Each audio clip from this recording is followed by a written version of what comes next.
안녕하십니까, 노종면입니다. 숨막히는 상황이 지속되고 있습니다. 수도권에서는 나흘 연속 미세먼지 비상저감 조치가 시행 중이고 전국 대부분 지역에 미세먼지 또는 초미세먼지 특보가 내려져 있습니다. 설상가상 중국에서 스모그가 또 유입되기 때문에 대기의 탁도는 더 높아진다고 합니다. 국회는 숨통이 트였습니다. 오전에 있었던 여야 3당 원내대표 회동에서도 합의가 불발됐지만 한국당이 독자적으로 국회 복귀를 선언했습니다. 그렇다고 여야가 이른바 민생과 개혁 현안에 집중할 가능성이 높아 보이지는 않습니다. 한국당의 국회 복귀 명분은 경제와 안보 등 국정 난맥을 수수방관할 수 없다였습니다. 이 밖에도 오늘 더 뉴스의 중요한 뉴스 키워드로는 사립유치원, 영리병원, 국가안전보장회의 NSC, 또 한미 동맹연습, 친일파가 작곡한 교가, 선거제 패스트트랙, 또 황교안호의 당면 과제 등이 있습니다. 주요 뉴스부터 정리해드립니다. 파행을 거듭하던 국회가 곧 정상화될 것으로 보입니다. 자유한국당이 입장을 바꿔 국회 소집 요구서를 냈습니다. 그러나 손혜원 청문회 같은 쟁점에 대해서는 여야 합의가 없는 상황입니다. 따라서 국회가 각종 쟁점 법안 처리 등에 머리를 맞댈지 아니면 그냥 문만 열어놓고 대립 상황을 유지할지 현재로서는 가늠하기 힘들어 보입니다. 최소 290여 곳의 사립유치원들이 끝내 개학 연기를 강행했습니다. 정부는 현장 실태 조사를 벌여 강력 대응할 방침입니다. 내일도 유치원 문을 열지 않으면 형사 고발에 나설 것으로 보입니다. 정부의 강경 방침에 일부 유치원들은 개학 연기를 철회했고 자체 돌봄 서비스를 제공하는 곳이 많습니다. 이러다가 미세먼지가 일상화될까 걱정입니다. 현재 전국 대부분 지방에 초미세먼지 특보가 내려졌고 특히 수도권과 충청, 전북은 초미세먼지 농도가 매우 나쁨 수준입니다. 수도권에는 나흘째 미세먼지 비상저감 조치가 내려졌습니다. 문제는 내일도 별로 좋아질 기미가 없다는 점입니다. 허가를 놓고 말이 많았던 제주도의 국내 첫 번째 영리병원이 결국 취소 절차를 밟게 됐습니다. 제주도는 영리병원인 녹지병원 측이 정당한 이유 없이 개원을 하지 않아 허가 취소를 위한 청문 절차를 시작한다고 밝혔습니다. 이미 문제가 예상됐음에도 허가 결정을 내린 데 대해 책임론이 커질 것으로 보입니다. 새로 출범한 자유한국당 황교안호의 진로에 대해 물었습니다. 극우 세력을 끌어안고 보수 통합을 해야 한다는 의견과 극우 세력을 배제하고 중도 확장을 해야 한다는 의견이 팽팽히 맞섰습니다. 전문가와 함께 심층 분석해 보겠습니다. 더 뉴스 본격적으로 시작합니다.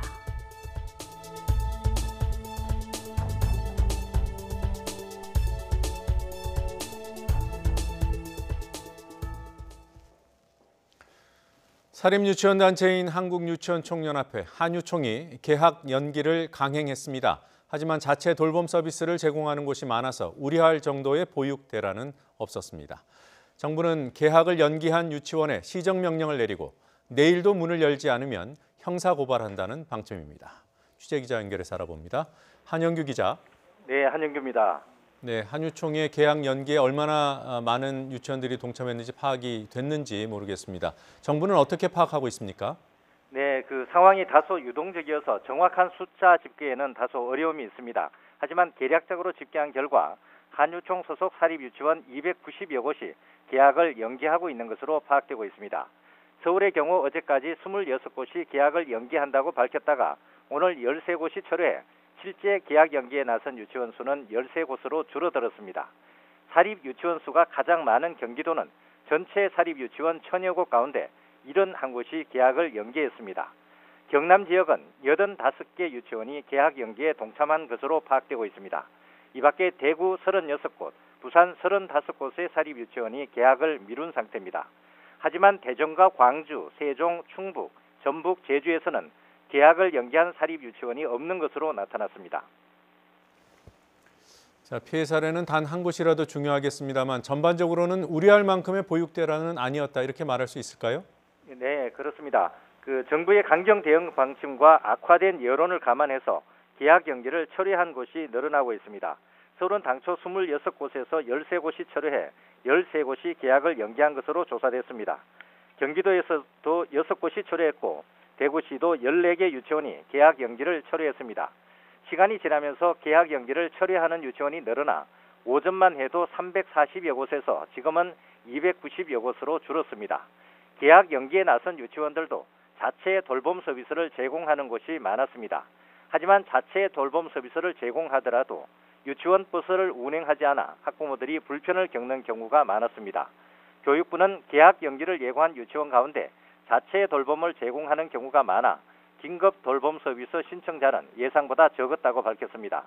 어제 기준으로 전국적으로 1,000명이 채 되지 않았는데 이들 가운데 실제 이용한 경우는 훨씬 더 적은 것으로 보입니다. 유은혜 부총리가 오늘 용인교육지원청을 방문했더군요. 용인이면 한유총 이사장의 유치원이 있는 곳인데요. 어떤 말을 했습니까? 네, 유은혜 부총리는 오늘 용인교육지원청을 방문해 유치원 개학 연기 상황과 돌봄 지원 체계를 점검했습니다. 유은혜 부총리는 일부 사립유치원들의 개학 연기는 교육자로서의 본분을 저버린 일로 즉각 철회해 줄 것을 요청했습니다. 직접 들어보시겠습니다. 한유총 소속의 일부 사립유치원들의 개학 연기는 이러한 아이들의 학습권을 침해하는 것입니다.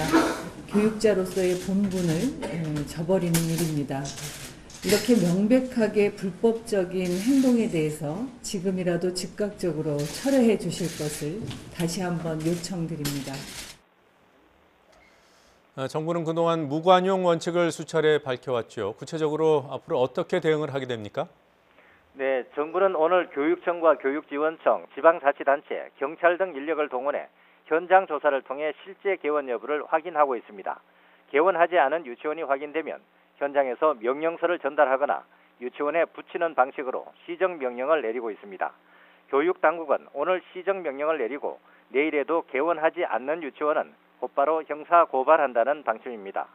정부는 개원하지 않은 유치원 유아들을 위해 긴급 돌봄 체계를 가동하고 있습니다. 지역별로 공립단설 유치원을 중심으로 초등학교 병설 유치원과 돌봄교실, 국공립 어린이집을 통해 돌봄 서비스를 제공하고 있습니다. 하지만 돌봄은 말 그대로 아이들을 잠깐 맡아 돌봐주는 것으로 유아교육은 제대로 이루어지지 않는 것입니다. 자, 일부 사립유치원의 개학 연기 투쟁으로 특히 맞벌이 부부들은 더 힘들어질 수밖에 없습니다. 앞으로 어떻게 될까요? 네, 일부 사립유치원들의 개학 연기 투쟁으로 학부모들의 혼란과 고통이 커지고 있습니다. 어제 경기도 용인시의 학부모 100여 명은 수지구청 앞에서 유아교육농단을 중단하라고 요구하며 시위를 벌였습니다. 학부모들은 아이들을 볼모로 하는 사립유치원은 각성하라며 분노를 나타냈습니다. 개학 연기에 반대하는 학부모를 중심으로 비상대책위원회가 구성됐고 이들은 개학 연기 사태가 장기화되면 대규모 항의 시위를 벌이고 유치원을 상대로 손해배상 소송을 내는 것도 검토하고 있습니다. 지금까지 행정부에서 YTN 한윤규입니다. 우여곡절 끝에 3월 국회가 열리게 됐습니다. 한국당이 임시국회 소집 요구서를 제출했습니다. 하지만 여야 원내대표 회동에서 쟁점에 대한 합의점은 찾지 못했습니다. 앞으로도 험로가 예상됩니다. 국회 취재기자 연결하죠. 우철희 기자. 네, 국회입니다. 네, 야당이 국회 소집 요구서를 냈다는데 어떤 의미를 갖는 겁니까? 네, 조만간 국회가 열린다 이렇게 보시면 되겠습니다. 하지만 암초가 남아있어서 실질적인 정상화로 이어질지는 조금 더 지켜봐야 할 것 같습니다. 먼저 오늘 더불어민주당 홍영표, 자유한국당 나경원, 바른미래당 김관영 이렇게 여야 3당 원내대표가 국회 정상화 논의를 위해 만났습니다. 하지만 접점을 찾지는 못했습니다. 목포 부동산 투기 의혹이 제기된 손혜원 의원에 대한 국정조사 여부가 관건인데 국정조사 대신 상임위원회 차원에서 청문회를 진행하는 중재안이 나왔지만 합의를 이루지는 못한 겁니다. 한국당 나경원 원내대표는 합의 불발 이후 기자간담회를 자청했는데 중재안을 냈는데도 여당은 민생을 내팽개치고 비리를 숨기기에 급급하다면서 국회 소집 요구서를 내겠다고 밝혔습니다. 경제, 안보 이런 부분에 있어서의 국정 난맥상을 그대로 수수방관할 수 없다는 야당으로서 이제 책임 있는 결단을 내리고자 합니다. 민주당 홍영표 원내대표는 한국당의 결단을 높게 평가한다면서도 손혜원 의원 국정조사 같은 조건을 내걸고 국회 정상화를 논의하는 건 받아들일 수 없다고 분명히 했습니다. 제가 좀 유감스러운 것은 이렇게 정쟁을 위해서 손혜원 의원을 표적으로 이렇게 하는 것은 저는 동의하기 어려웠습니다. 국회법상 임시국회 개의 사흘 전에 소집 공고를 해야 하는 점을 고려하면 오는 7일부터 3월 국회가 시작될 것으로 보이지만 손혜원 의원 청문회와 법안 처리를 위한 본회의 등 주요 의사 일정 합의에는 적잖은 진통이 예상됩니다.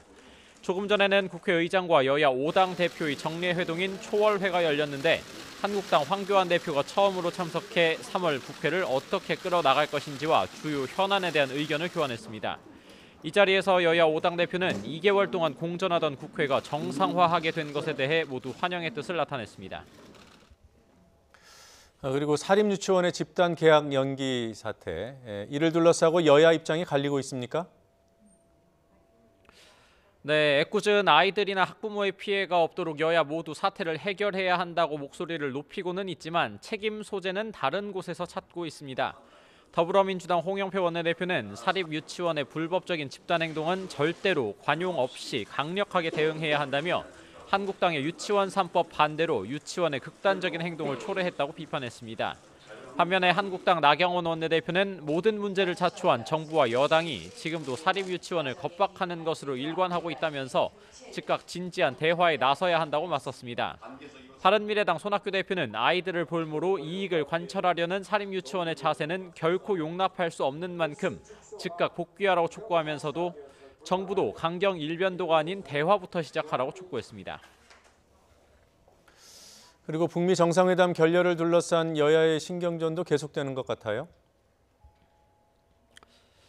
네, 더불어민주당과 자유한국당은 오늘 아침 각각 하노이 정상회담을 평가하고 나아갈 방향을 찾는 토론회를 개최했습니다. 민주당 토론회에서는 회담이 결렬되긴 했지만 비핵화 진전에 있어서 상당히 중요한 자산을 남겼다면서 원포인트 남북 정상회담을 통한 중재의 필요성까지 제기됐습니다.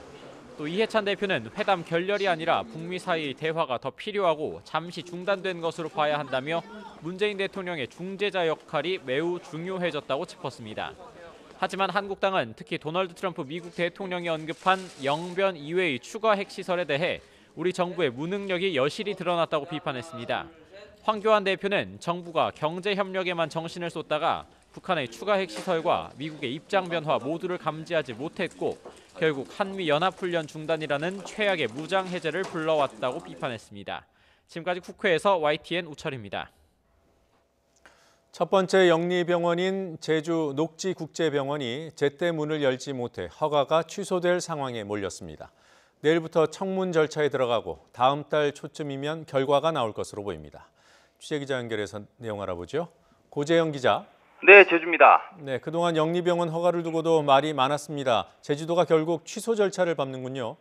네, 그렇습니다. 제주도가 국내 영리병원 허가 1호인 녹지국제병원에 대한 취소 절차에 착수하기로 했습니다. 제주도는 녹지국제병원이 현행 의료법이 정한 개원 기한을 지키지 않아 취소를 위한 청문 절차를 진행할 계획이라고 녹지 측에 통보했습니다. 녹지병원 측이 지난해 12월 5일 외국인 전용 조건부 개설 허가를 받은 뒤 의료법에 따라 준비 기간을 거쳤지만 기한인 석 달 안에 문을 열지 못했기 때문인데요. 제주도는 녹지 측이 병원 운영 의사가 없다고 판단했습니다. 녹지 측의 개원 기간 연장 요청도 허가하지 않기로 했는데요. 녹지병원 측이 연장 요청 다음 날 제주도의 현장 점검을 거부했기 때문입니다. 제주도는 의료법상 허가 취소 사유에 해당한다며 추가 행정 처분도 검토하고 있습니다. 내일부터 병원 허가 취소를 위한 청문 절차가 시작되는데요. 제주도는 법과 원칙에 따라 청문하겠다며 녹지병원도 관련 입장을 밝힐 것을 주문했습니다. 청문은 한 달 정도 걸릴 것으로 보여 결과는 다음 달 초쯤 나올 전망입니다. 녹지병원 측은 외국인 진료만 가능하다는 조건이 부당하다며 제주도를 상대로 행정소송을 제기한 상태인데요. 제주도도 법률 전담팀을 꾸려 적극적으로 대응할 계획입니다. 이처럼 영리병원 허가 취소를 위한 절차가 시작됐지만 논란은 가라앉지 않을 것으로 보입니다. 애초 제주도가 영리병원 허가를 내지 말라는 공론조사위원회의 의견을 반영하지 않아 문제가 커졌다는 비판이 이어지고 있습니다. 게다가 한중 FTA에 따라 녹지병원이 중국 측 투자자인 만큼 법원 판결 결과와 관계없이 ISDS, 즉 투자자 국가 소송 제도를 이용할 수 있다는 우려도 나오고 있습니다. 지금까지 제주에서 YTN 고재영입니다. 문재인 대통령이 청와대에서 국가안전보장회의 NSC 전체 회의를 열었습니다. 지난주 하노이 북미 정상회담 결렬 이유를 되짚어보고 북미 대화 재개를 위한 중재 방안을 모색하는 자리입니다. 문 대통령의 모두 발언도 예정돼 있습니다. 청와대 취재기자 연결해서 알아보죠. 임성호 기자. 네, 청와대 춘추관입니다. 네, 이제 회의를 시작했을 것 같아요. 문 대통령이 NSC 전체 회의를 직접 주재하는 건 꽤 오랜만이죠? 네, 말씀하신 대로 문 대통령은 조금 전인 오후 2시부터 NSC 전체 회의를 주재하고 있습니다. 문 대통령의 NSC 주재는 지난해 6월 14일 싱가포르 북미 정상회담 직후죠. 9개월 만입니다.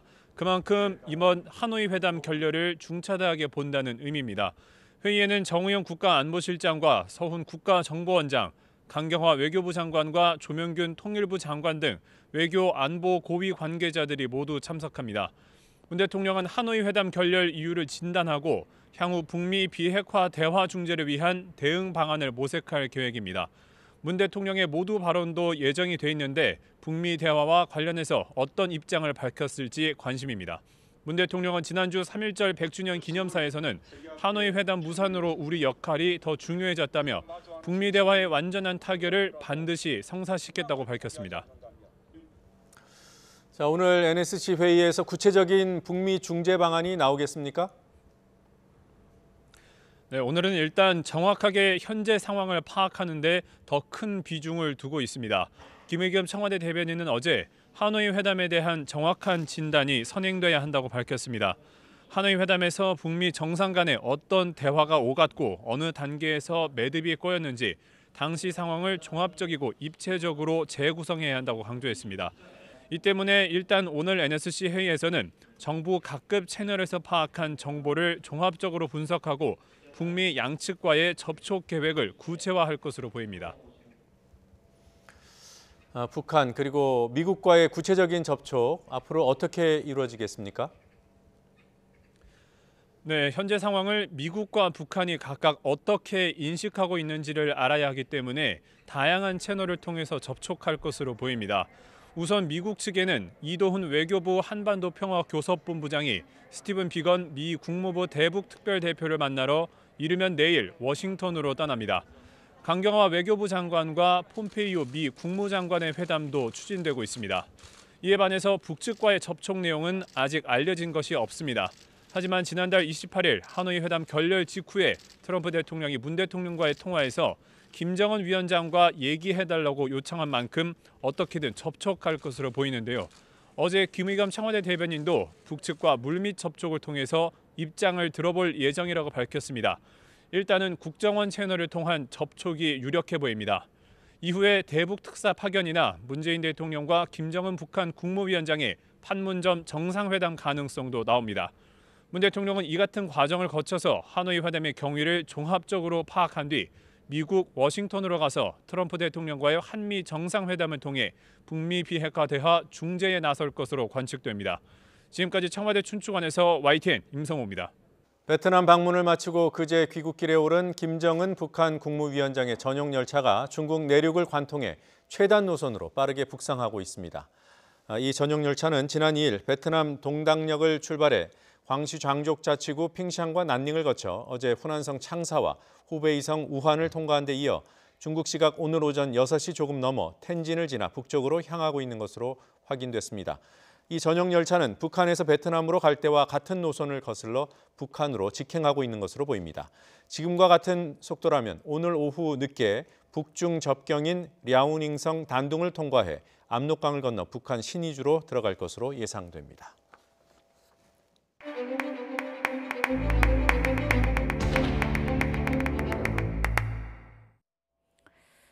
황교안 전 총리를 새 대표로 선출한 자유한국당은 전당대회를 치르며 여러 가지 과제를 노출했습니다.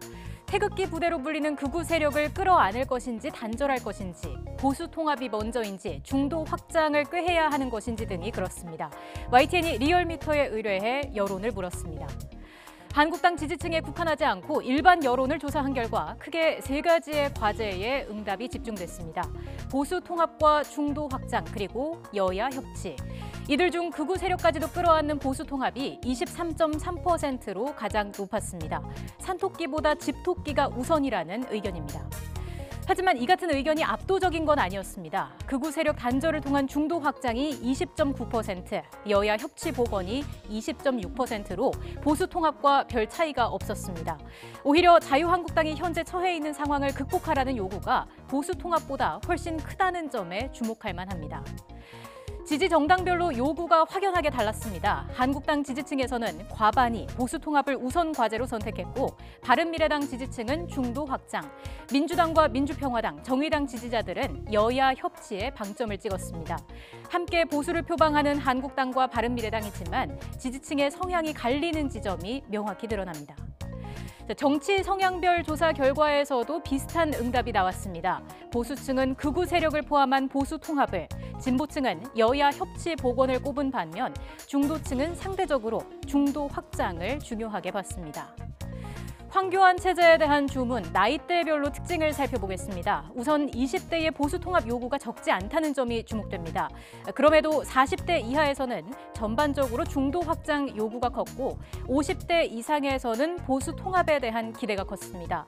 40대와 50대의 여야 협치 여론이 상대적으로 높았던 점도 눈에 띕니다. 앞서 설명드린 세 가지 과제 외에도 남북관계 협력에 대한 요구와 기대도 있었습니다. 중도 확장, 여야 협치, 그리고 남북관계 협력까지 합치면 50%가 넘습니다. 한국당은 과연 어떤 선택을 하게 될까요? 전당대회 이후로 미뤄둔 김진태, 김순례 두 5.18 모두 관련자들에 대해 황교안 체제의 한국당이 어떤 절차를 밟아갈지 지켜보게 됩니다. 3월 시작부터 연일 미세먼지가 기승을 부리고 있습니다. 나흘째 미세먼지 비상 저감 조치가 발령 중입니다. 내일도 계속될 가능성이 큽니다. 미세먼지 상황 알아보겠습니다. 권혜인 캐스터. 네, 야외 스튜디오에 나와 있습니다. 네, 고농도 미세먼지가 계속되고 있다고요? 네, 그렇습니다. 밖에 나가기 무섭다라는 말을 실감할 수 있을 정도로 먼지가 정말 탁한데요. 현재 서울에는 미세먼지와 초미세먼지 농도가 모두 높아져서 이 주의보가 동시에 내려질 정도입니다. 목도 참 칼칼하고요. 먼지가 피부에 달라붙는 느낌이 들 정도로 먼지가 정말 심각합니다. 그럼 먼저 미세먼지 특보 상황부터 살펴보도록 하겠습니다. 현재 경기 중부와 충남 그리고 전북 지역에는 초미세먼지 경보가 내려졌고요. 그 밖에 대부분 지방에는 미세먼지와 초미세먼지 주의보가 발효 중입니다. 여기에 다시 중국발 스모그가 유입되면서 대기질은 쉽게 개선되지 않을 전망입니다. 내일도 국내외 오염물질의 영향으로 중서부와 전북은 매우 나쁨, 그 밖의 지역은 나쁨 수준 보이겠습니다. 따라서 서쪽 지역에는 내일도 미세먼지 비상 저감 조치가 내려질 가능성이 큽니다. 이렇게 되면 사상 최초로 5일 연속 비상 조치가 내려지면서 기록이 경신됩니다. 미세먼지가 약화하려면 적어도 10mm 이상의 비가 내리거나 강풍을 동반한 추위가 찾아와야 되는데요. 이번 주에는 이런 날씨를 기대하기 힘들어서 미세먼지가 장기화될 것으로 우려됩니다. 개인 위생과 황사용 마스크를 착용하는 등 건강 챙기시기 바랍니다. 지금까지 상암동 야외 스튜디오에서 YTN 권혜인입니다. 우리 경제의 버팀목인 수출이 주춤하면서 정부가 올해 무역금융 규모를 235조 원으로 대폭 늘리기로 했습니다. 또 반도체 편중을 극복하기 위해 수출 품목도 다변화할 계획입니다. 실제 수출 구조를 얼마나 바꿀 수 있을지 주목됩니다. 최아영 기자입니다.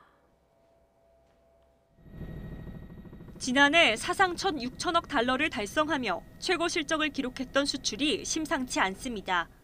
주력 품목인 반도체 가격 하락과 중국의 경기 둔화까지 맞물려 지난해 12월 이후 석 달 연속 감소를 면치 못했기 때문입니다. 이 같은 부진은 상저하고 흐름에 따라 올해 상반기까지 계속 이어질 것으로 보입니다. 그러자 정부가 실적 둔화로 어려움을 겪는 수출 기업에 대한 자금 지원에 적극 나서기로 했습니다.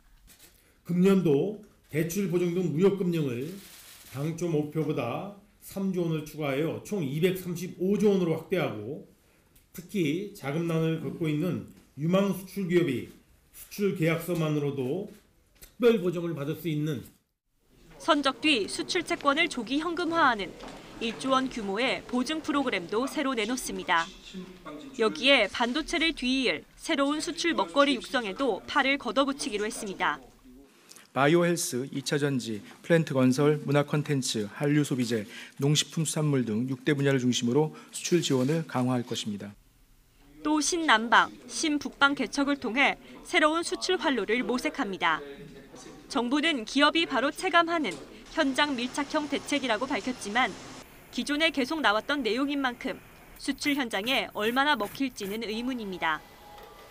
지난해에 이어 2년 연속 수출 6천억 달러 목표를 달성할 수 있을지 기대와 함께 우려의 목소리가 나옵니다. YTN 최아영입니다. 이번 달 중순쯤부터 공공택지 아파트의 분양가 공개 항목이 크게 늘어납니다. 분양가에 거품을 빼겠다는 게 정부의 취지입니다. 하지만 우려되는 부작용도 적지 않아서 보완책이 필요하다는 지적입니다. 이하린 기자가 보도합니다. 4년 전 분양한 서울 강서구의 한 아파트. 당시 분양가는 3.3제곱미터에 평균 1,592만 원으로 지난 2007년 근처에서 분양한 다른 아파트의 2.7배에 달합니다. 위치가 비슷하고 공공택지에서 공급됐다는 조건도 같지만 분양가가 이처럼 크게 차이 났던 이유로 한 시민단체는 분양원가 공개 항목을 들었습니다. 공개 항목이 적을수록 가격에 거품이 낄 수밖에 없다는 겁니다. 이 같은 지적이 이어지자 정부는 이번 달 중순부터 두루뭉술했던 공사비 공시 항목을 상세하게 나누도록 했습니다. 분양가 상한제를 적용받는 공공택지 아파트가 대상인데 3기 신도시가 큰 영향을 받을 것으로 보입니다. 국민의 알 거리를 충족하고 공공택지에 건설하는 공동주택의 분양가 안정을 유도하여 주거 안정을 도모하기 위해 분양가격 공시 항목을 12개에서 62개로 확대하였습니다. 건설업계는 난색을 표하고 있습니다. 민간 부분이기 때문에 원가라 하면은 따져보면 그 건설사마다 갖고 있는 영업 비밀일 수 있거든요. 근데 그런 부분에 대해서 어떤 보완책도 없이 공개를 하라고 하는 거는 조금 문제가 있지 않나. 전문가들은 분양원가 공개 확대가 당장 가격을 낮추는 효과는 있겠지만 중장기적으로는 공급이 위축되거나 아파트의 질이 떨어질 가능성도 있다고 지적합니다. 싼 가격에 초점이 맞춰지면 고급자재 사용이나 R&D 분야 투자에 소극적일 수 있다는 겁니다. 평면의 개발이라든지 주거의 질적 제고를 위해서 R&D 같은 기술 혁신을 과거보다 늘리려고 한다면 이런 부분의 가산비를 인정해줘서 또 그동안 공공택지에서 적정한 가격에 공급됐던 아파트가 주변 시세대로 올라 로또 아파트로 변질된 사례가 적지 않았던 점이나 지방에는 미분양 단지가 속출하고 있다는 점 등을 고려해 지역별 맞춤형 보완책도 함께 마련돼야 할 것으로 보입니다. YTN 이하린입니다. 더 뉴스 60초 뒤에 이어집니다.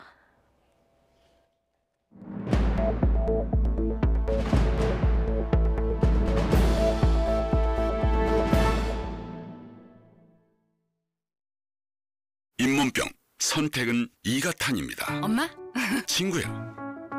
아버님, 많은 분들이 이가탄을 복용하고 계십니다. 잇몸병엔 이가탄. 효과도 만족도 역시 이가탄입니다. 아시죠? 이가탄. 호텔 예약 사이트 너무나 많죠? 당신이 원하는 호텔이 딱 한 군데만 있거나 혹은 여기저기에 가격도 천차만별이라면 아이 머리 아파! 그래서 트립하고 원하는 호텔을 비교 검색해서 스마트하게 찾아주니까 호텔 트립하고.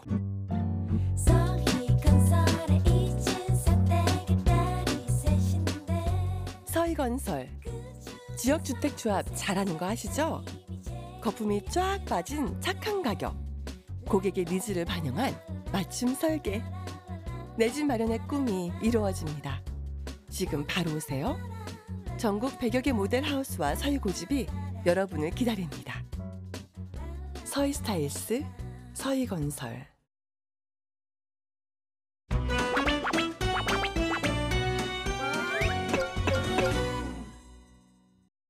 자유한국당 나경원 대표께서 국회를 소집하겠다는 의사를 밝혔습니다. 이렇게 결단을 내린 것에 대해서 저도 높게 평가하고 국회가 정상화돼서 늦었지만 다행이라고 생각합니다. 정쟁을 위해서 손혜원 의원을 표적으로 이렇게 하는 것은 저는 동의하기 어려웠습니다. 국회의원들 전체에 대한 이익 충돌의 실태 조사, 제도 개선을 위한 이런 특별위원회를 만들고 그 내에서 문제가 되는 사안들을 청문회를 통해서 밝히자. 그 국회가 정상화돼서 늦었지만 다행이라고 생각합니다. 남북 경협에만 온 정신을 쏟다가 북한의 숨은 핵시설도 또 미국의 강경한 입장 변화도 결국 제대로 파악하지 못한 것입니다. 운전대를 잡으려면 정확한 길을 알고 있어야 합니다. 중재자가 되면 양쪽의 상황과 입장을 분명하게 파악하고 있어야 합니다. 이제 운전자냐 중재자냐 이런 말장난에서 벗어나서 국가 안보와 국민의 안전을 지키는 대한민국 대통령 본연의 자세로 돌아와야 할 것입니다. 이제 운전자냐 중재자냐 이런 말장난에서 벗어나서 대한민국 대통령 본연의 자세로 돌아와야 할 것입니다. 유치원이 교육기관인 이상 교육이 사적인 이익의 대상이 될 수 없음은 더 말할 나위가 없습니다. 보수단체인 한유총이 사적 이익을 지키기 위해 파업을 하는 것은 급진적인 민노총이 경제 파괴적인 불법 파업 행태를 하는 것과 다를 바가 없습니다. 한유총은 개학 연기 선언을 취소하고 유아교육에 즉시 복귀해야 합니다. 한유총이 파업을 하는 것은 민노총이 경제 파괴적인 불법 파업 행태를 하는 것과 다를 바가 없습니다.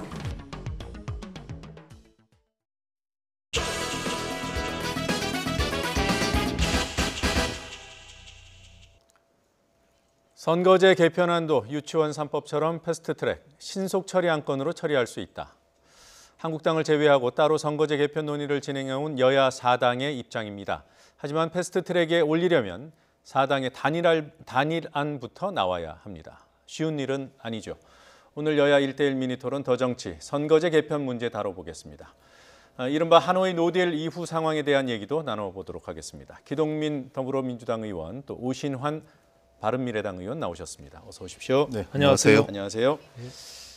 자, 여야 4당을 제외한, 그러니까 여야 4당만의 한국당을 제외한 선거제 개편과 관련된 단일안 나올 수 있는 겁니까? 저는 충분히 가능성이 있다 이렇게 생각합니다. 네. 왜냐하면 기본적으로 이 선거제 개편은 민주당의 문재인 대통령의 공약 사항이고요. 예. 그 과거 연동형 비례제에 대한 끊임없는 주장을 해온 정당이 바로 민주당입니다.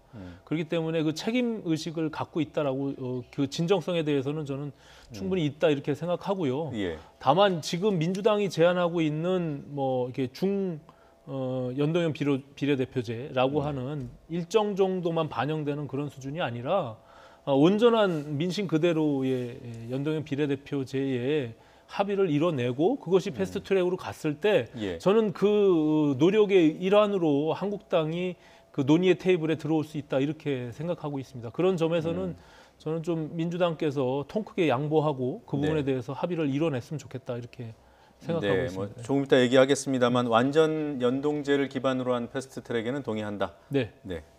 어떻습니까? 그 지금 2월 28일, 그러니까 지난달까지 사실 여야 4당의 단일안을 만들려고 했지만 이제 시간이 경과됐어요. 예.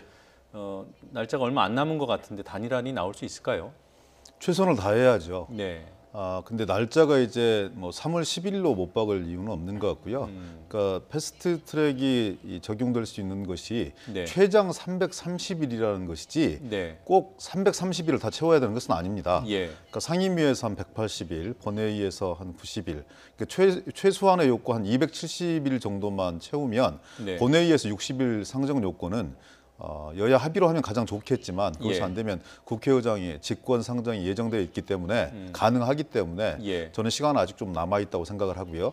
그래서 가능하면 여야 전체 정당이 교섭단체를 구성을 했든 구성하지 않았던 거의 모든 정당이 협의하고 합의하는 과정들이 필요하겠지요. 그런데 이제 선진화법이 이게 등장한 이후로는 그것을 극복할 수 있는 유일한 방안으로 패스트트랙을 지금 고민하고 있는 것이기 때문에 저는 얼마든지 여야 이 선거구제 개편에 동의하는 그리고 연동형 비례대표제 혹은 연동형의 정신을 반영하는 이런 선거구제 개편에 대해서 여야가 흉어물 없이 좀 가슴 터놓고 얘기하고 있고요. 다만 연동형 비례대표제를 전격적으로 좀 이렇게 우리나라에서 실험해 본 적은 없는 거예요.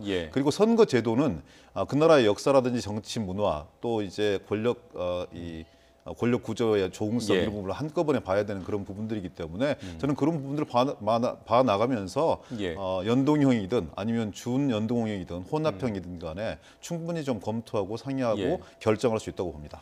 일단 뭐 법정 시한은 넘어간 거예요. 그렇죠? 3월 15일이니까.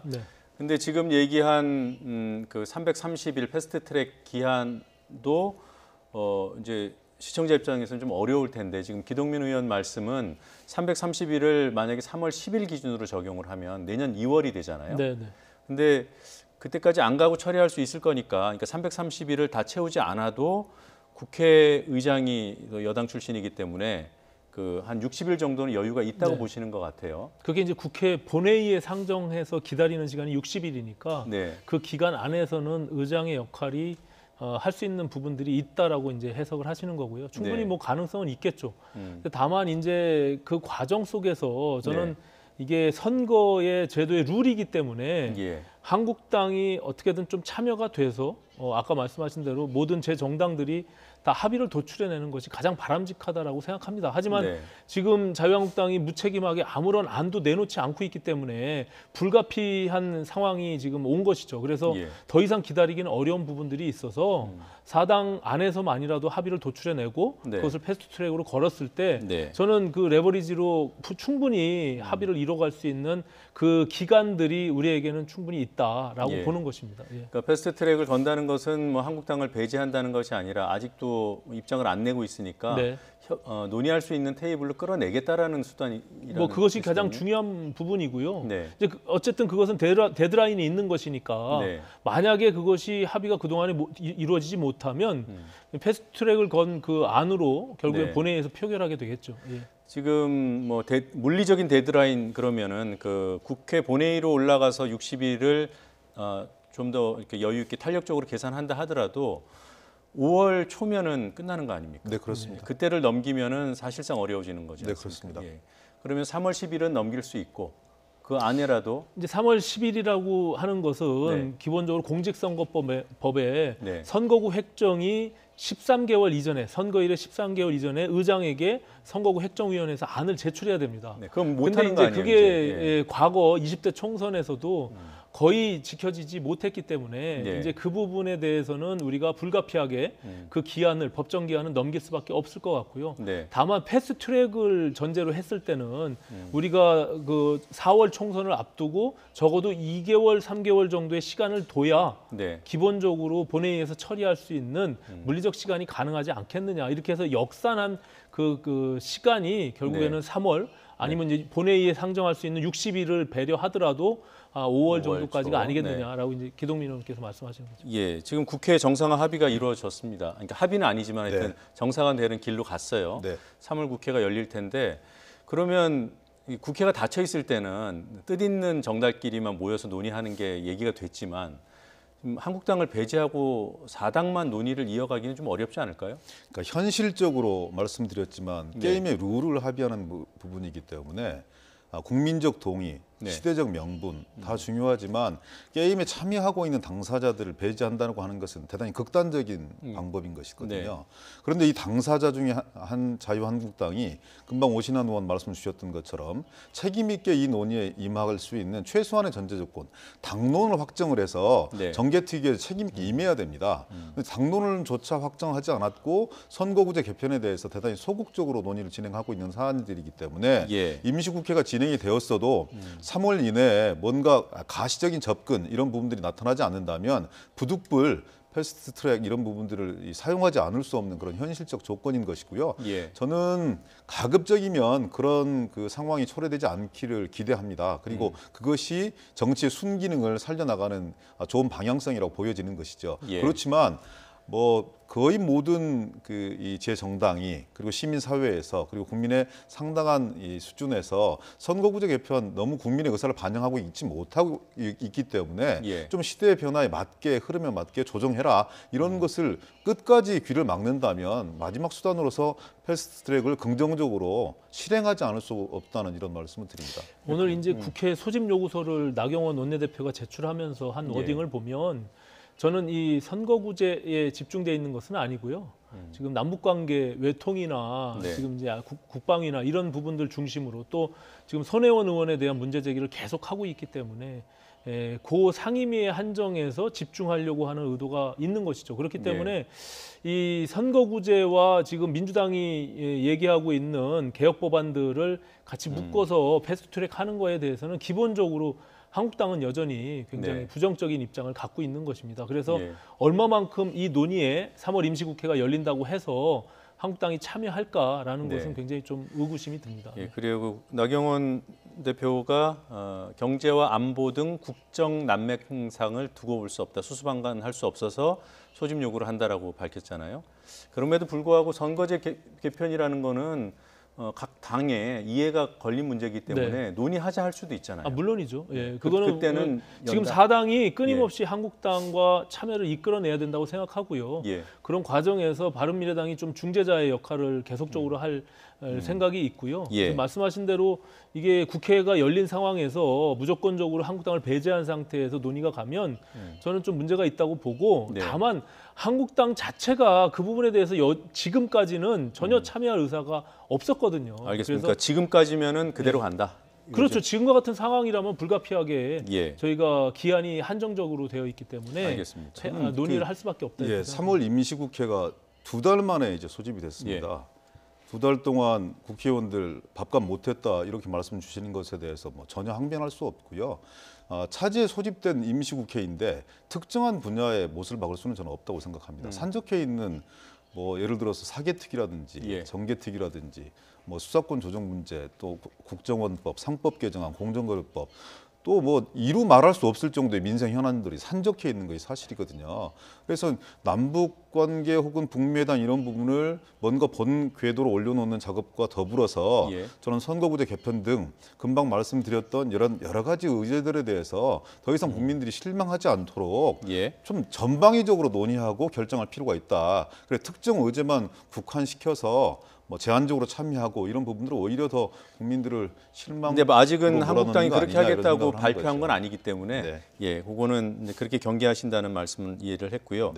자, 지금 여야 4당이 그동안 논의해온 것들 결과물들을 좀 얘기해 보죠. 지역구와 비례대표의 비율을 3대1로 하기로 했다. 이건 확정된 겁니까? 그거는 조금 차이가 있는 것 같은데요. 예를 들어서 의원수 조정 문제가 좀 있습니다. 그러니까 더불어민주당 같은 경우는 그러니까 연동형 비례대표제의 정신을 살려나가는 것은 적극적으로 추진해야 된다. 그래서 비례대표의 숫자들을 늘려나가야 된다는 그 정신에 합의해야 된다고 저는 생각합니다. 다만 그럼 그 방식을 지역구를 좀 축소하고 비례대표의 수준을 높일 것인가 아니면 전체 정원이 지금 300명으로 되어 있는데 그중에 한 10% 정도 30명 내지 40명 정도를 늘려서 의원수를 지역구를 좀 지금 있는 253개를 보장하고 그 늘린 만큼 비례대표 숫자를 늘릴 것인가 여기에 대한 정점들은 좀 남아 있다고 생각하거든요. 대체적으로 그렇지만 그 비율이 어떻게 되든지 간에 비례대표가 한 뭐 3분의 1 정도, 그러니까 3대 1 정도의 이 그 몫은 차지해야 된다. 이런 부분들에 대해서 아마 여야 4당 간에 그 암묵적인 합의가 있는 걸로 그렇게 저는 아직 공식 확인은 아니고 대체적인 합의라고 할 수 있겠군요. 3대 1에 대한 기본적인 조건에 대해서는 뭐 일정 정도 다 컨센서스가 있고요. 다만 지금 기동민 의원님 말씀하신 대로 의원 정수를 지금 줄일 것이냐 늘릴 것이냐라는 부분이 남았는데 민주당은 지금 기동민 의원은 그 열려놓은 상태에서 말씀하시니까 오히려 협상하기가 쉬운데 민주당은 정수를 늘릴 수 없다라는 것이 기본적인 여지까지 지금까지 당론이죠. 당론이기 때문에 이것을 정수를 늘려야만 기본적으로 이제 향후에 3대 1을 2대 1로 가고 1대 1로 가야 되는 그런 과정의 한 부분의 프로세스 안에 있는 것이거든요. 그렇기 때문에 이 정수를 줄인다는 것은 결과적으로 지금 지역구의 의석을 많이 차지하고 있는 민주당과 한국당이 동의가 필요한데 그것이 과연 현실적으로 가능하겠느냐라는 것이 굉장히 큰 걸림돌로 작용할 수밖에 없거든요. 예. 만약에 그럼 300명으로 정수를 둔다면 225석으로 줄여야 되잖아요. 예. 그럼 29석에 대한 줄이는 부분들을 민주당에서는 어떤 안으로 줄일 수 있는지에 대한 구체적인 안도 같이 고민을 해야 된다는 것이죠. 만약에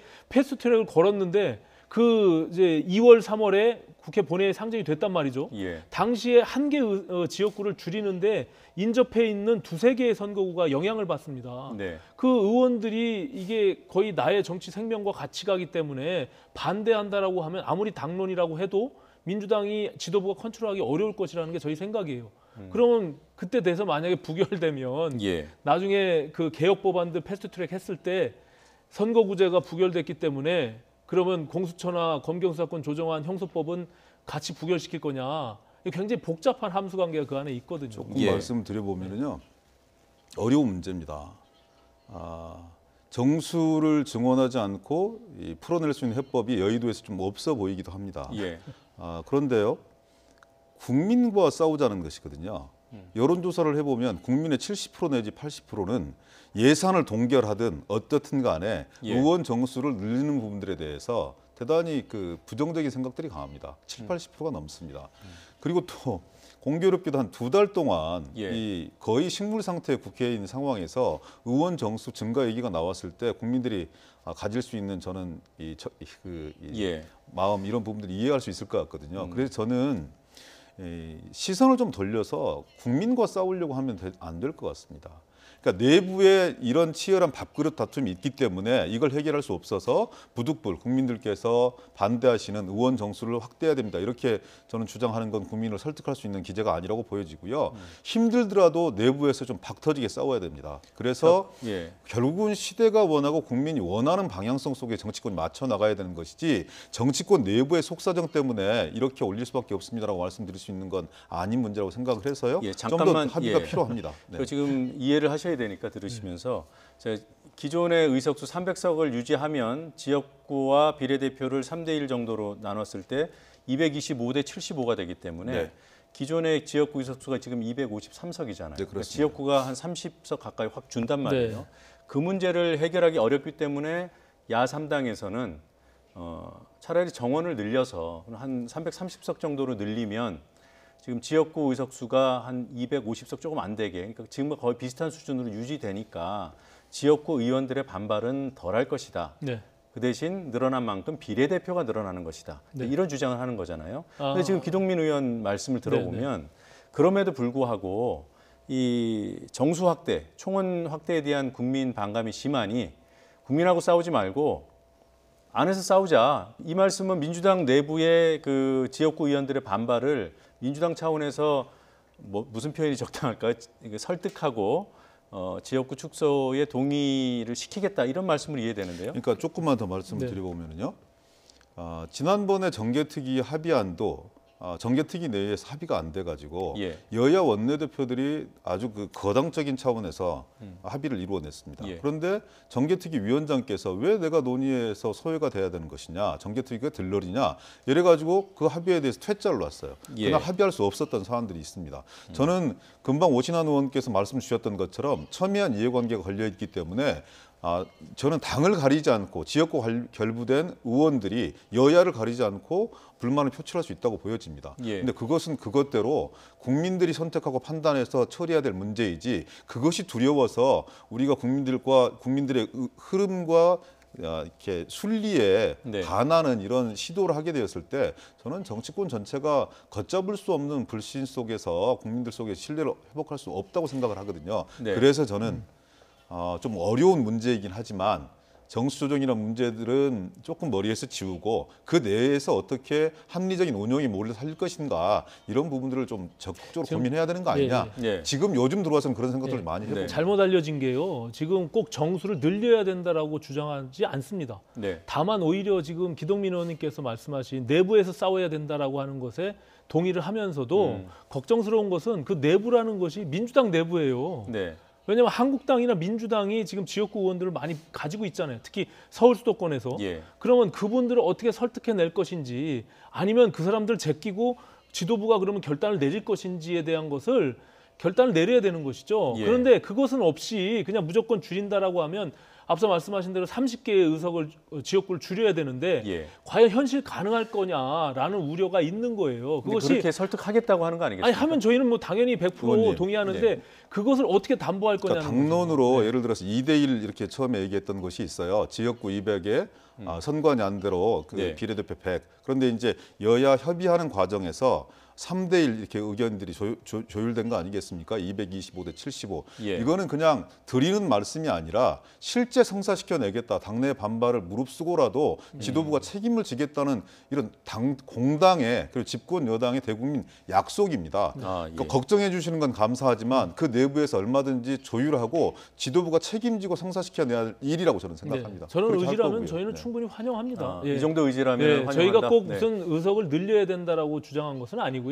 네. 다만 이렇게 완벽하게 우리가 주장하는 순수 연동형 비례제의 정신이 도입됐으면 좋겠다라는 것이 기본적으로 뭐 유럽과 같이 1대1 구조로 가기가 현실적으로 어려우니까 3대1에서부터 2대1, 1대1로 가기 위한 하나의 그 과정으로 보자라는 것이죠. 예, 일단은 3대1 정도로 뭐 합의가 이루어졌다고 하니까 그걸 기준으로 하면은 의석수 300에 3대 1이면 225대 75입니다. 네. 자, 이 75석의 비례대표 의석을 이제 남은 쟁점이 이게 오히려 더 중요할지도 모르는데 완전 연동형을 해야 된다. 그러니까 정당 득표율에 비례해서 줘야 된다.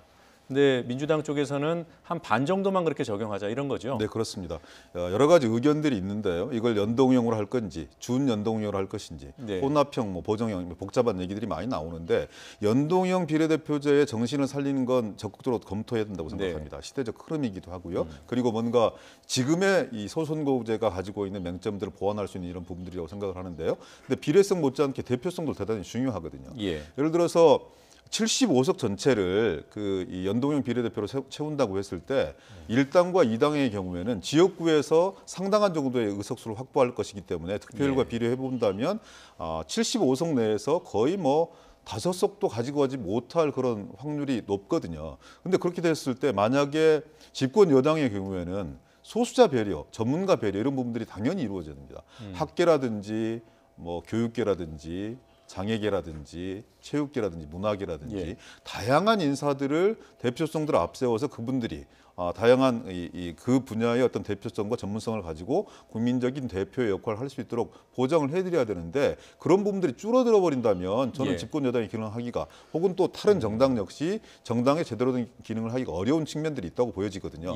그래서 한 절반 정도는 순수 연동형으로 해서 지역구에서 많은 득표를 했지만 그리고 정당 득표를 많이 했지만 지역구에서 많은 의석을 차지하지 못한 정당에게 우선적으로 배려하고 그 절반 정도는 기존에 해왔던 병립형으로 이렇게 해나가는 것이 우리나라의 정치 문화와 실정에 맞는 그런 연동형 비례대표제의 한 모습이 아니겠느냐라고 말씀드리고 있는 것이죠. 제가 질문을 이렇게 드리겠습니다. 완전 연동형을 도입을 하면 소수자 배려라든가 전문성 강화 이런 취지가 퇴색됩니까? 지금 이제 민주당의 기동민 의원님 말씀은 기존에 있는 우리 선거제도를 염두에 두고 말씀을 하시는 거예요. 우리가 지금 민주당이 그간 야당일 때부터 끝없이 개혁했고 지금의 정부도 정부로서 어떤 역할을 하겠다고 하면서 오히려 조금 개혁적인 모습을 띠고 있는 것이 좀 아쉽습니다. 왜냐하면 그것은 우리가 지금 취하고 있는 지역구의 국회의원과 비례대표의 국회의원을 혼합해서 하고 있는 모습만 보고 있기 때문에 그렇지 독일의 경우는 정당 명부식의 비례대표제를 완전히 지금 운영하고 있는 거 아니겠습니까? 그렇다고 해서 대표성이 떨어지나요? 저는 그렇게 보지 않습니다. 이미 지역구 내에서도 충분히 대표성을 가지고 있는 많은 의원들이 진출해서 역할을 다 하고 있어요. 그러니까 단순히 비례성과 대표성이라고 하는 것을 어떤 소수의 계층들을 대표하는 대표성이라고 보기보다는 정당 내에서의 정당이 차지하고 있는 국민들의 대표성이라는 것으로 다시 치환한다면 얼마든지 그것은 커버가 가능하거든요. 그렇기 때문에 저는 단순히 그냥 비례대표를 지역구에서 많이 얻는 지금 1당과 2당의 경우가 비례대표를 못 얻는다고 해서 과연 대표성이 떨어지느냐라고 하는 주장에 대해서는 동의하기가 어렵고요. 오히려 그 취지를 살리려면 이 지금에 있는 선거제도를 완전히 개혁한다는 측면에서는 순수한 연동형 비례대표제를 도입하는 것이 맞다. 그래야 결과적으로 한국당을 그 논의의 테이블로 끌어들일 수 있는 그 레버리지가 더 높아질 수밖에 없다라는 것을 저희는 말씀드리는 겁니다. 네, 잠깐만요. 지금 중요한 속보가 한 가지 들어와서 전달해 드리고 말씀 이어가겠습니다. 정부에서 서울시교육청에서 나온 결정이군요. 개학 연기를 주도한 한국유치원총연합 한유총의 설립 허가를 취소하기로 결정했다는 소식이 방금 들어왔습니다. 서울시 교육청의 결정이고요. 개학 연기 오늘부터 시작이 됐습니다만 한유총에 대한 설립 허가가 취소됐다는 소식 들어왔습니다. 관련 소식 이어지는 뉴스에서 또 자세히 전해드리겠습니다. 네, 자, 제가 이제 뭐 좀 이어가 보면 완벽한 선거 제도는 없습니다. 예. 영국 같은 경우는 하원 전체를 650명 정도를 그냥 소선거구제에서 뽑고 있지 않습니까? 독일은 이렇게 연동형으로 하고 있는 것이지만, 그래서 저는 그 나라의 정치 문화, 역사성, 권력 구조의 조응성 이런 부분들을 다 같이 봐야 된다고 생각하거든요. 그래서 저는 무엇보다도 중요한 것이 협의하고 합의하는 것입니다. 네. 그러니까 예를 들어서 연동형 비례대표제의 정신이 도입되었을 때 현실 속에서 좀 손해를 볼 수 있는 그런 정치 세력들이 분명하게 존재하거든요. 그리고 그것에 따라서 상당히 이득을 볼 수 있는 정치 세력도 존재합니다. 손해를 볼 수밖에 없는 이런 정치 세력에게 시대의 흐름이 이러니, 아니면 지금까지 당신들이 이런 독점적 구조화에서 상당히 많은 권리를 누렸으니 내놔라, 이렇게만 말씀 주셔서는 저는 그건 사람들의 마음을 움직일 수 없다고 보여지거든요. 지난번 19대 때도 정치개혁특별위원회에서, 그때는 이제 한나라당이었죠. 거꾸로 됐죠. 예. 그 정치개혁특별위원장께서, 한나라당 출신의 정치개혁특별위원장께서 이 비례대표제의 반만이라도 연동형으로 해보자, 그런 안을 냈는데 야당들 전부 다 환영해서 함께 같이 가자고 했죠. 그렇지만 집권 여당 내부에서 거부되어 버렸거든요.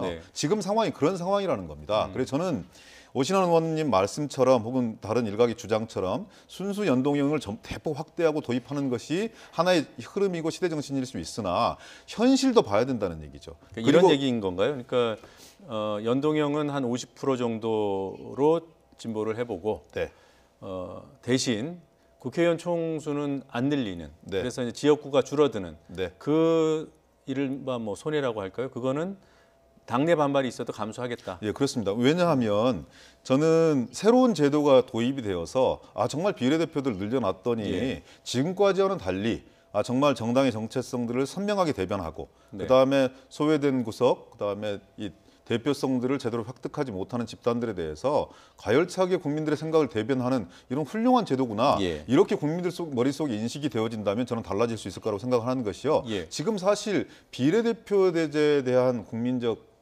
반응도 플러스도 있지만 마이너스적인 요인도 좀 어려워서 그런 측면도 있을 것 같고요. 그런 것도 있다고 생각하거든요. 자, 제가 지금 시간이 여유가 없으니까 짧게 한번 여쭤보고 발언권 드리겠습니다.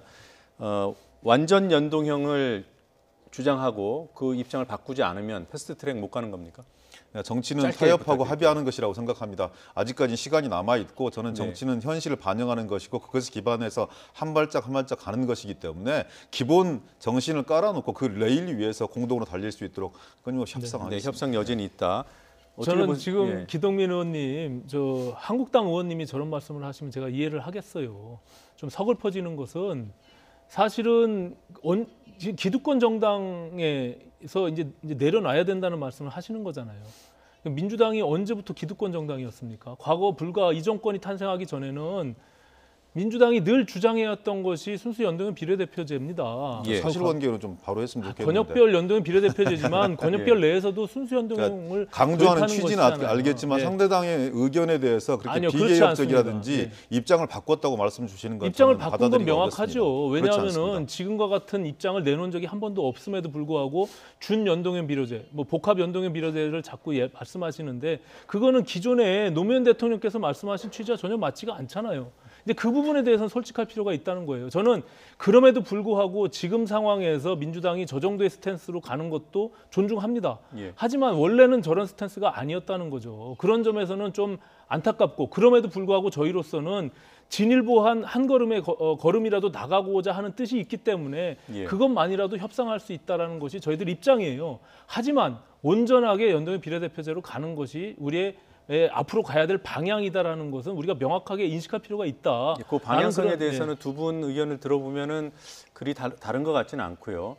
지금 제가 뭐 민주당을 변호하는 사람은 아닙니다만은 그 야3당에서 계속 일관되게 요구했던 것이 의석수, 총의석수 확대였거든요. 네. 근데 지금 들어보니까 민주당 내에서 부담스럽지만 총원을 유지하는 선, 그러니까 지역구가 줄어드는 것을 감수하겠다고 했어요. 이 부분은 글쎄요, 국민 입장에서, 그러니까 총원 확대를 반대해온 국민 입장에서는 야3당의 요구보다는 조금 더 한 발 더 나가 있는 입장 아닐까요? 야3당이 처음에는 네. 의원수 정수를 늘리는 것을 주장을 했죠. 예.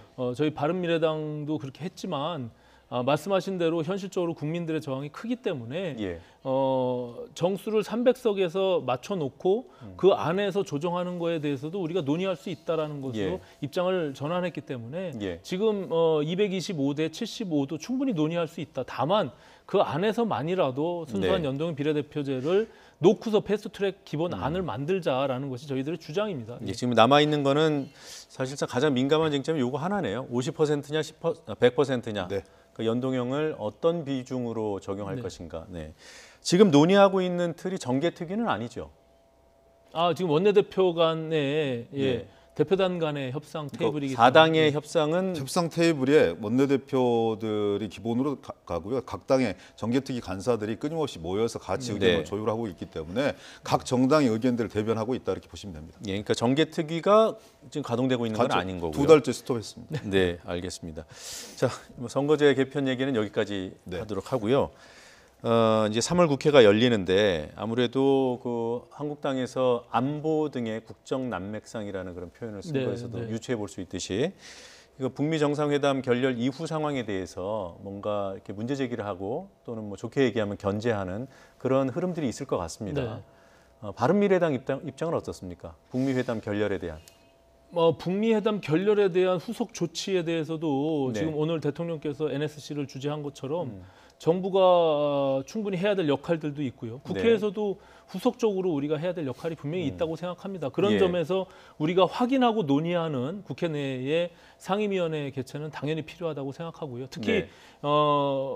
이제 북미 간의 새로운 어떤 그 돌파구를 만들기 위해서 과연 우리 대한민국이 어떤 역할을 할 것이냐라는 것이 생각이 좀 다를 수 있거든요. 이걸 좀 조절할 필요도 있다라고 생각하고요. 네. 특히 이제 경제 문제도 중요한 문제이기 때문에 네. 이제 우리 서민들의 경제를 어떻게 국회가 좀 챙길 것이냐, 정부가 조금 다른 입장에서 어떻게 선회할 수 있느냐 이런 부분들을 또 논의를 해야 된다고 이렇게 생각합니다. 예. 한미 연합훈련이 축소된 부분에 대해서는 어떻게 평가하시는지요? 저는 좀 아쉬움이 큽니다. 그 부분이 뭐 단순히 미국이 비용의 문제를 떠나서 예. 이게 한미 간의 동맹 부분들이 균열이 가는 정도로 만약에 받아들여지게 되면 굉장히 큰 위험이 있을 수 있다. 왜냐하면 이게 북핵의 비핵화 문제가 같이 병행되면서 예. 우리의 훈련들이 축소됐다면 모르지만 지금 현재로 봐서는 키 리졸브하고 독수리 예. 훈련 두 가지가 완전히 없어지는 것으로 되는 방향으로 가지 않습니까? 그렇게 됐을 때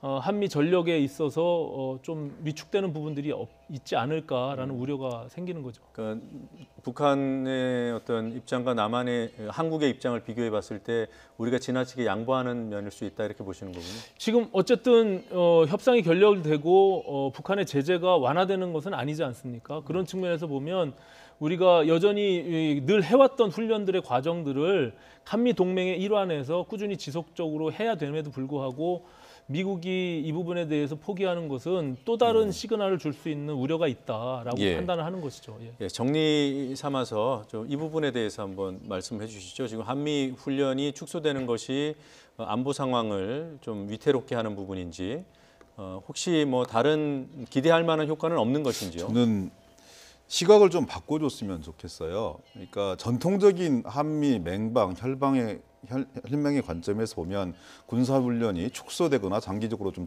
취소되는 부분들에 대해서 예. 불안감을 느낄 수도 있다고 생각을 하지만 이제 한미 간의 관계는 그런 정도의 를 넘어서는 수준으로 저는 가고 있다고 생각하거든요. 그리고 이 북미 대화가 잠정적으로 좀 연기되거나 결렬되었는데 이것에 대한 상황 관리가 정말 중요합니다. 그래서 예. 북한도 판을 깨지 않기 위해서 대단히 조심스러운 언사로 미국과의 관계를 개선하겠다고 얘기하고 있고 미국 역시 트럼프, 폼페이오, 볼턴 협상의 주요 당사자들이 전부 다 판을 깨지 않기 위한 그런 아주 그 신중한 언행들을 지금 이어가고 있다고 생각하거든요. 예. 그중에 가장 대표적인 것이 제재를 더욱더 강화하지 않겠다 이런 부분으로 트럼프 입으로 직접 언명을 했고요. 그다음에 한미 연합 군사 훈련 이런 부분을 더 확대할 의향이 있느냐 이런 부분들에 대해서 결국은 축소 내지 단계적 폐지 이런 부분들에 답을 내놓았어요.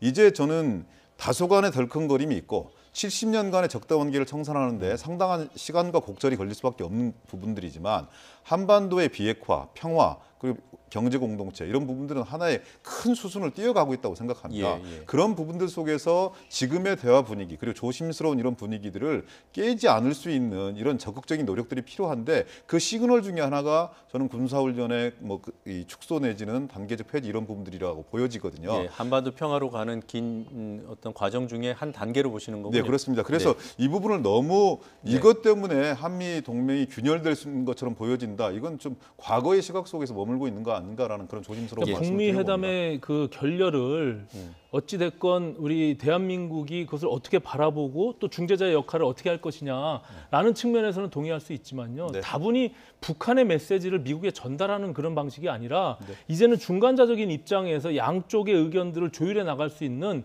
그런 중재자론, 운전자론을 좀 펼쳤으면 좋겠다. 적극적인 중재가 필요하고 구체적인 대안 제시가 필요하다는 말씀이시죠. 두 분 이 부분에 있어서 별다른 이견 없으실 것 같고요. 그런 말씀 받들어 최선을 다하겠습니다.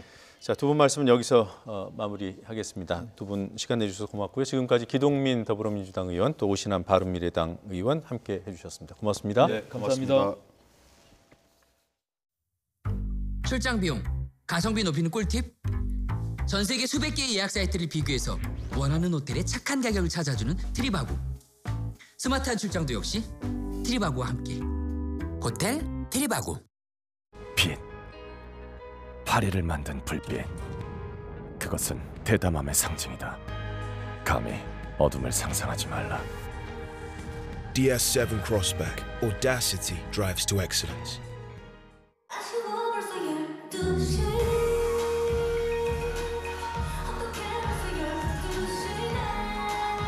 잠깐만, 그거 아닌 것 같은데? 나 완전 잘했는데? 이거 봐봐. 보여? 이 왼쪽 어깨 스웩. 5G로 어떤 안무도 완벽 마스터. 이 힙한 일상 레알? U 플러스 AR. 춤신 청아를 나만의 안무쌤으로. 오직 U 플러스에서만. U 플러스 5G.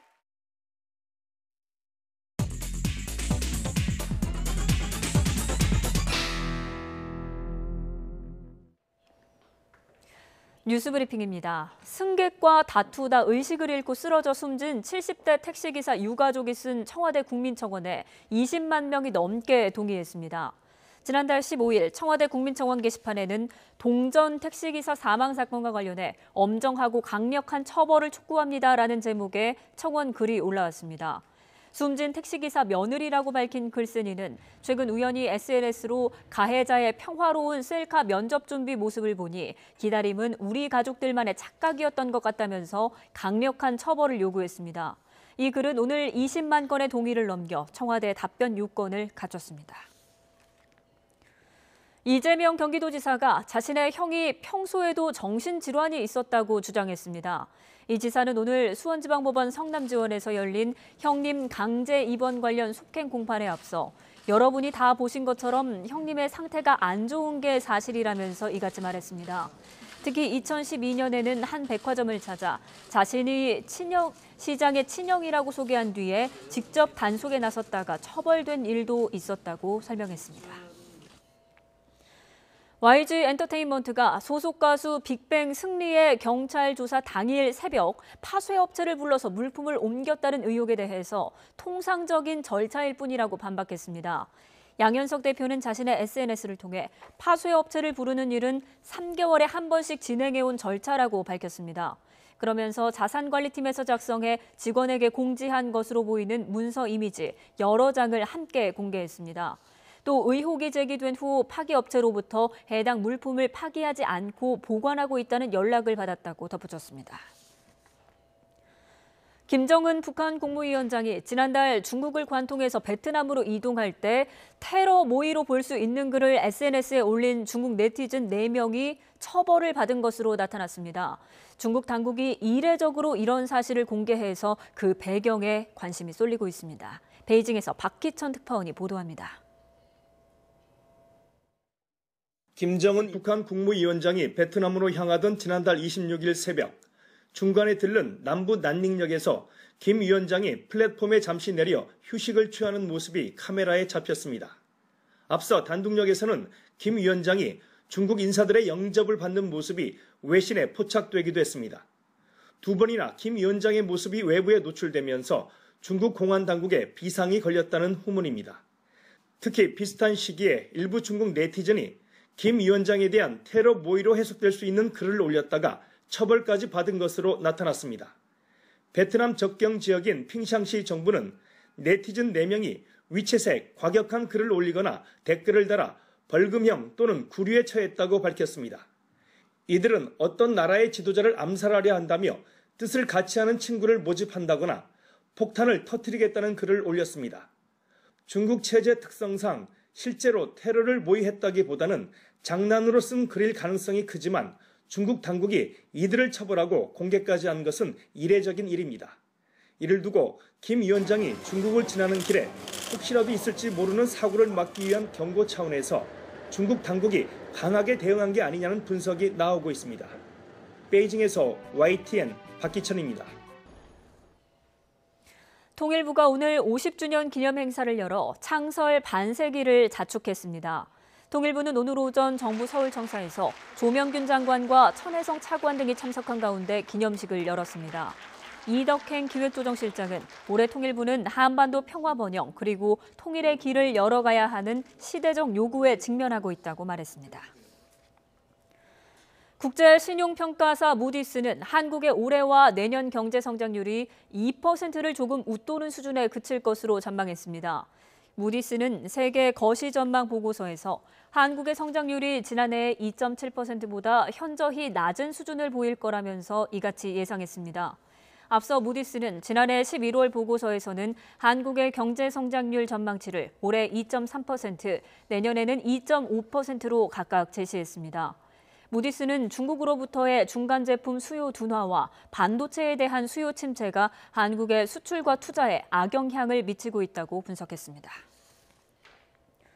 지난달 건설 체감 경기가 연초보다 악화한 것으로 조사됐습니다. 한국건설산업연구원은 지난달 건설기업 경기실사지수가 전월보다 4.6포인트 하락한 72를 기록했다고 밝혔습니다. 건설기업 경기실사지수는 100을 밑돌면 현재의 건설 경기 상황을 비관적으로 보는 기업이 낙관적으로 보는 기업보다 많다는 뜻이며 100을 넘으면 그 반대를 의미합니다. 통상 2월은 1월보다 공공공사 등의 발주가 증가해서 체감 경기가 개선되는 것이 보통인데 올해는 이례적으로 지수가 하락했습니다. 지방 혁신도시로 이전한 공공기관들의 지역 인재 채용률이 작년 23.4%, 4분의 1가량을 달성해서 목표치를 초과한 것으로 나타났습니다. 고토교통부는 이런 내용을 담은 지방 이전 공공기관의 지난해 지역 인재 채용 실적을 발표했습니다. 자료를 보면 지난해 지방 이전 공공기관의 신규 채용 인원은 6,076명이며 이 가운데 1,423명을 지역 인재로 채용한 것으로 집계됐습니다. 지역 인재 채용률이 23.4%를 기록함으로써 지난해 목표치 18%를 초과 달성했습니다. 보건복지부는 발달장애 영유아의 조기 발견과 치료를 위해 정밀검사비 지원 대상을 확대했다고 밝혔습니다. 정밀검사 대상은 지난해까지 의료급여 수급권자, 차상위계층, 건강보험료 부과금액 하위 30% 이하 가입자였지만 올해는 건강보험료 부과금액 하위 50% 이하 가입자에게도 혜택을 줍니다. 발달장애 영유아에 대한 정밀검사비 지원은 건강검진 발달평가에서 심화평가 권고 판정을 받은 영유아에게 발달장애 정밀검사비를 지원해서 치료와 재활을 돕고 장애 유병률을 낮추려는 정책입니다. 식품의약품안전처와 해양수산부는 최근 기후변화로 폐료독소 검출 시기가 빨라짐에 따라 오늘부터 6월까지 홍합과 바지락, 미더덕 등 수산물에 대한 수거 검사와 안전성 조사를 강화한다고 밝혔습니다. 허용 기준을 초과하는 해당 수산물은 유통과 판매를 금지하고 회수 또는 폐기됩니다. 이번 조사에서는 생산 해역의 조사 지점이 기존 50개에서 102개로 확대됐고 조사 주기는 월 1회에서 주 1, 2회 간격으로 짧아졌습니다. 더 뉴스 1부 마치겠습니다. 저희는 잠시 뒤 2부로 돌아오겠습니다.